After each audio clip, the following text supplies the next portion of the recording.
Greenland दखल करने को ट्रम्प को बड़ प्लान जेनतेन प्रकार ग्रीनलैंड दखल करने को योजना करिसेंती अमेरिकार राष्ट्रपति डोनाल्ड ट्रम्प कहते ग्रीनलैंडवासी पसंद करंतु अबा न करंतु आमे किछि करबाकू जाउछु कोनोसी परिस्थिति रे आमे रूस किंबा चीन को पड़ोसी करबाकू चाहू नाही बोली ट्रम्प कहते तबे ग्रीनलैंड को नहीं ट्रम्प को आग्रह काहेकि ता पछरे भी अनेक कारण रहिछि सुरक्षा और रणनैतिक स्थिति ग्रीनलैंड अमेरिका पाई गुरुत्वपूर्ण कहीं ग्रीनलैंड उत्तर अमेरिका महादेशर बहुत निकट में अवस्थित सेठारे एक बड़ सामरिक घाटी अमेरिकार रही जदि रूस किंबा चीन से निजर आधिपत्य जमाती तेज अमेरिकार सुरक्षा प्रति बड़ विपद सृष्टि हो ट्रम्प का लालसार अन्य एक कारण है ग्रीनलैंड रे प्रचुर परिमाण प्राकृतिक संपद ग्रीनलैंड रे प्रचुर परिमाण कोयला जिंक तंबा सुना एवं विरल खनिज द्रव्य रही जहाँ स्मार्टफोन कंप्यूटर एवं सामरिक जंत्रपाति तैयारी पाई जरूरी सेपरी चीन रो बढ़ुतबा प्रभाव देखि भी ट्रम्प राग गरगर होउछंती चीन निजकू नियर आर्कटिक स्ट्रेट भावे घोषणा करी सेठारे वाणिज्यिक बंदर और विमान बंदर तैयारी करने चेष्टा करुछि जाहाकू से कोनोसी परिस्थिति रे रोकिबाकू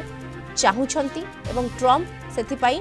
ग्रीनलैंड दखल प्लान करुछंती तेबे ग्रीनलैंड डेनमार्क अधीन रही एक स्वयं शासित अंचल होइथिबा बेले निजस्व सरकार अच्छी किंतु विदेश नीति और सुरक्षा पाई यह डेनमार्क उपर निर्भर करे ट्रम्प पूर्वरु मध्य ग्रीनलैंड को डेनमार्क ठारू किनिबा पाई प्रस्ताव देइथिले किंतु डेनमार्क सरकार यहाको प्रत्याख्यान करी कहिथिले जे ग्रीनलैंड बिक्री पाई नुहे तथापि ट्रम्प ग्रीनलैंड को नहीं निजर जिद रे अटल अछंती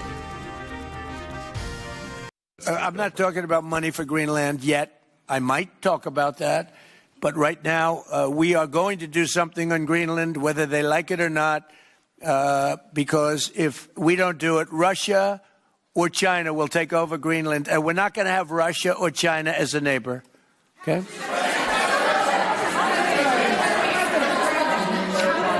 I would like to make a deal, the easy way, but if we don't do it the easy way, we're going to do it the hard way.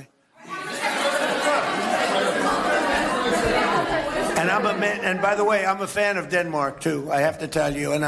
they've been very nice to me. I'm a big fan, but the fact that they had a boat land there 500 years ago doesn't mean that they own the land. I'm sure we had lots of boats go there also,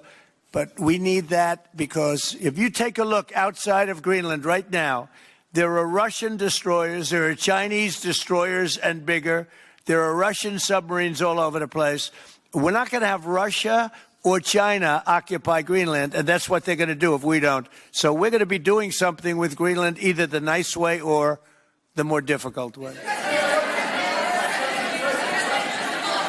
Please, go ahead, ma'am. Mr. President, why is it so important to you to own it when you have a military presence there, which you could expand to affect security? Because when we own it, we defend it. You don't defend leases the same way. You have to own it. And, with a nation, look at what happened with Obama, with that horrible deal they made with Iran. It was a short-term deal. It was like a 9-year deal. Countries can't make 9-year deals or even 100-year deals. Countries have to have ownership. And you defend ownership, you don't defend leases. And we'll have to defend Greenland.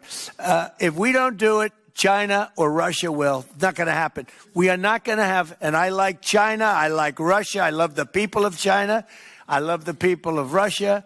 I get along very well with President Putin, but I'm very disappointed in him. I get along very well with President Xi. I'm going to go over to China in April, but I don't want them as a neighbor in Greenland. Not going to happen. And by the way, and NATO's got to understand that.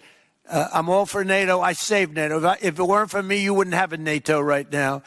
But we're not going to allow Russia or China to occupy Greenland, and that's what's going to happen if we don't. अधिक आलोचना करने संपर्क में आलोचना आम सहित जोड़ी होती राजनीति विश्लेषक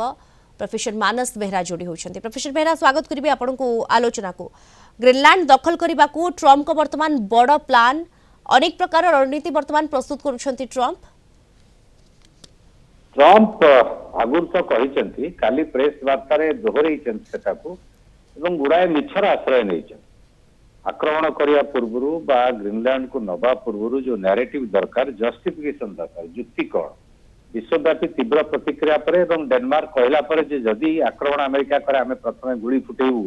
1951 मसीह जो निर्देश अच्छी द्वितीय विश्वयुद्ध पर जी भी आक्रमण कर आम बिना परमिशन ने कौन निर्देश को अपेक्षा न करी सेठिकार सामरिक बाहिनी आक्रमण कर तो या पर से गोटे चीन और रशियार आड़ देखते बिना प्रमाण से कहते चीन रशियार बहुत युद्ध पोत सेठी अच्छी यह तथ्य भित्तिक नुहे द्वितीय कथा कहते स्ट्राटेजिक पॉइंट रू बर्तमान आम चीन और रशिया को पड़ोशी भाव में ग्रहण करूँ एवं स्ट्राटेजिक पॉइंट रू आमर निहाती दरकार सेटा लीज हम कि पचारा बेलू जड़े सामाजिक प्रश्न उत्तर से ना आम तार मालिकाना हबू आम डिफेंड कर या फल तीनो गुरुत्वपूर्ण परिवर्तन हम समग्र वर्तमान जो विश्व व्यवस्था अच्छी से आक्रमण करके भेनेजुएला राष्ट्रपति की भेनेजुएला राष्ट्र गिरफ करके द्वारा से विश्व व्यवस्था ध्वंस है से ध्वंस प्रक्रिया आहरी गभीर व्यापक हम जदि ग्रीनलैंड को आक्रमण करे अमेरिका बा ट्रम्प द्वितीय गुरुत्वपूर्ण कथा जो प्राकृतिक संबल अच्छी से अमेरिका पहुंचुची कारण विश्व में जो प्रतिद्वंदिता तीव्र क्रिटिकल मिनराल से क्रिटिकल मिनराल अच्छी आशा करा तैल थी कारण जलवायु परिवर्तन को रोकवाई अमेरिका किसी करूना बर जलवायु परिवर्तन द्वारा जो बरफ तरुड़ी ग्रीनलैंड रे आर्कटिक अंचल से सहज हम अमेरिका को से जो प्राकृतिक संबल को नापी से व्यस्त व्यग्र हो द्वितीय कथा अगर एक सार्वभौम राष्ट्र द्वितीय विश्वयुद्ध पर जो व्यवस्था अच्छी ताकू बारंबार धमकेवा आक्रमण करवा प्रतिरोध सत्वे किसी न शुणा एवं सामाजिक सम्मेलन में कहवा जस्टिफाए करवा इथि अमेरिका चीन और रशियार भूत देखिए आक्रमण टाकू युक्तिसंगत बतेवा ये निश्चित भाव गोटे नुआ अपकौशल ट्रम्प कर अतीत से बर्तमान करने तीन टा जो हॉटस्पॉट बर्तमान विश्व में गोटे है भेनेजुएला गोटे है ग्रीनलैंड आ गोटे है इराक सबू पछरे अमेरिका अच्छी से अस्थिरता कारण पछरे कारण अमेरिका चाहूँगी जो नव्य साम्राज्यवादी फाशीवाद जो नीति विश्व में तार जो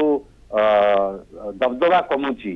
डॉलर प्राधान्य कमुची पेट्रो डॉलर जुगर अवसान होगा जाऊँगी एथिरे व्यस्त व्यस्त कि ये गोटे संपूर्ण रणकौशल जो मैंने कहते ट्रम्प पागलामी कर बाचालामी कर नुहे सी पूरा सुचिंतित रणकौशल उद्यम गोटे स्ट्राटेजी तैयारी करके पॉइंट गुड़िक आटाक कर आइसोलेट कर कौन हम विश्व तो चुप हो बसनी तीव्र प्रतिक्रिया हम हुए तो आंचलिक युद्ध विश्व युद्ध परिणत हो जापे से भाया एक विपद आसी पहुंचला तेणु सबको जब विश्लेषण करवा ट्रम्प वक्तव्य को जब विश्लेषण करवा आम जाना यहाँ गोटे सुचिंतित स्ट्राटेजी रणकौशल जोटा को आपणा ट्रम्प एवं ट्रम्प प्रशासन जो मुख्य कार्पटदार सब अच्छा मार्क रूबियो कहतु अन्य कहतु से कार्यकारी करने जत्परनास्ती उद्यम कर प्रतिरोध होती कोलंबिया क्षेत्र में बैकफुट को आसिले ट्रम्प आलोचना करने को राजी हेले तेणु जो व्यापक विरोध होती सीनेट 52-47 भोट रे आउ एक युद्ध न करने प्रस्ताव आसु प्रस्ताव प्रारंभिक परमिशन सीनेट देती प्रस्ताव आसिले बिल चिठा बिल आसिले तो सेठी देश भितर संसदर रोक लगी जाई पारे सुप्रीम कोर्ट कौन दब टारिफ पारे तेणु देश भितर विरोध होची बाहर विरोध होची तेणु वर्तमान ट्रम्प जो भली भाव विश्व को जो आड़ को नौकरी सेठी शांति प्रतिष्ठा करने विषय में अस्थिरता को नियंत्रण करवा यहाँ संभव नहीं ये प्रोत्साहित कर बिल्कुल एवं प्रोफेसर बसा ये सबु दृष्टिकोण को देखा गले ट्रम्प को लालसा बढ़ुची आम कहीपर ग्रीनलैंड प्रति धन्यवाद आपको आम सहित आलोचना जोड़ी होते राजनीति विश्लेषक प्रोफेसर मानस बेहरा सविशेष आलोचना करुले।